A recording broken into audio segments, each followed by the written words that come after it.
नमस्कार।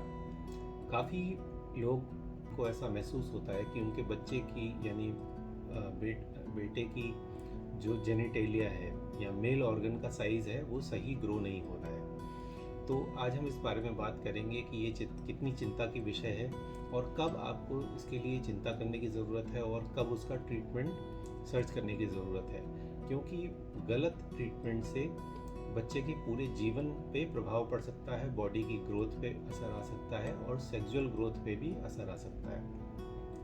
देखिए, अगर बच्चे का पेनिस का बचपन पैदाइश के समय साइज़ 1.5 टू 1.9 सेंटीमीटर से अधिक है तो वो नॉर्मल माना जाता है। लेकिन अगर किसी केस में पेनिस की ग्रोथ एडेक्वेट नहीं लग रही है तो उसका एक सबसे कॉमन कारण है चाइल्डहुड ओबेसिटी, यानी बच्चों में मोटापा होना। मोटापे की वजह से पेनिस की लेंथ बॉडी एब्डोमेन के फैट के नीचे दब जाती है, जिसकी वजह से लेंथ कम महसूस होती है। बट अगर आपको लगता है कि आपके बच्चे के पेनिस का ग्रोथ ठीक नहीं है तो आपको एक ट्रेंड एंड्रोलॉजिस्ट या यूरोलॉजिस्ट से संपर्क करना चाहिए।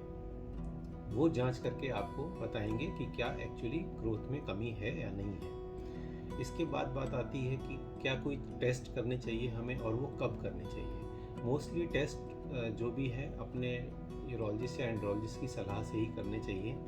बहुत सारे पेशेंट्स में मैंने देखा है कि वो अनट्रेंड लोगों से सलाह लेके हार्मोन टेस्ट करा के और बच्चे को हार्मोनल स्टिमुलेशन के इंजेक्शन और थेरेपी देना स्टार्ट कर देते हैं।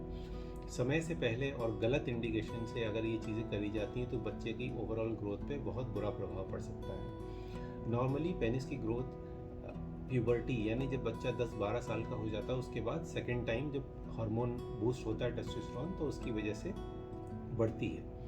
तो उस समय ही सही समय है टेस्टोस्टेरोन लेवल को चेक करने का। अगर वो कम है और ग्रोथ इनएडिक्वेट है तो सही मेडिकल सलाह के बाद ही कुछ सप्लीमेंट देने की ज़रूरत हो सकती है।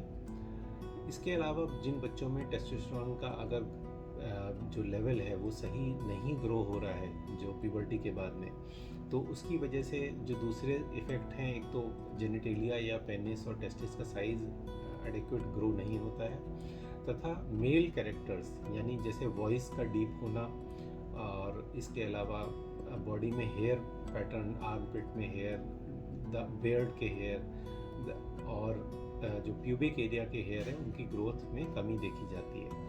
तो अगर ये फैक्टर्स आपको दिख रहे हैं तो आपको मेडिकल सलाह लेनी चाहिए और सही सलाह के बाद ही कोई भी सप्लीमेंट या ट्रीटमेंट के बारे में शुरुआत करनी चाहिए।